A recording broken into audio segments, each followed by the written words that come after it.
গল্পের শুরুটা ছিল ভালোবাসা, স্বপ্ন আর একসাথে পথ চলার প্রতিশ্রুতিতে। নূর আর পরীর ভালোবাসা ছিল ছোটবেলা থেকেই। নূর সব সময় পরীকে আগলে রাখত, আর পরীও নূরকে নিজের জীবনের শেষ ঠিকানা মনে করত। কিন্তু হঠাৎ পরীর বাবা অসুস্থ হয়ে মারা যাওয়ার পর পুরো সংসারের দায়িত্ব এসে পড়ে নূরের কাঁধে। বাবার শেষ কথা ছিল তার ছোট বোন পরীকে যেন নূর নিজের সন্তানের মতো দেখে রাখে। অন্যদিকে পরীর স্বপ্ন ছিল ভালো একটি বিশ্ববিদ্যালয়ে পড়াশোনা করা। নূরও নিজের কষ্টের কথা ভুলে গিয়ে পরীকে ঢাকায় পড়তে পাঠায়।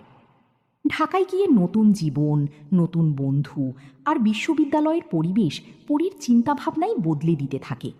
সেখানে তার পরিচয় হয় বিশ্ববিদ্যালয়ের প্রভাবশালী ছেলে জিসানের সঙ্গে। ধীরে ধীরে পরী জিসানের বন্ধুদের সঙ্গে মিশতে শুরু করে এবং একসময় জিসানের মিউজিক্যাল প্রজেক্টেও কাজ করে। নূর তখনও পরীকে আগের মতোই ভালোবাসে, কিন্তু দূরত্ব আর ভুল বোঝাবুঝি তাদের সম্পর্কের মধ্যে ফাটল ধরাতে থাকে।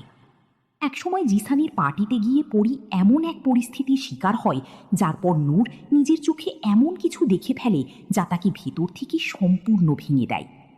পরী বারবার বোঝানোর চেষ্টা করে যে সে ইচ্ছা করে কিছু করেনি, কিন্তু নূরের চোখে তখন ভালোবাসার জায়গায় শুধু বিশ্বাসভঙ্গের যন্ত্রণা। সে পরীকে ক্ষমা করতে পারে না। এমনকি পরী কান্নায় ভেঙে পড়ে নূরের কাছে ফিরে আসতে চাইলেও নূর তাকে প্রত্যাখ্যান করে। নূর মনে করে যাকে সে নিজের পরিবার ভেবেছিল সেই মানুষই তার বিশ্বাস ভেঙে দিয়েছে। রাগ, কষ্ট আর অপমান তাকে এমন এক সিদ্ধান্তের দিকে ঠেলে দেয় যার পরিণতি হতে যাচ্ছে ভয়াবহ।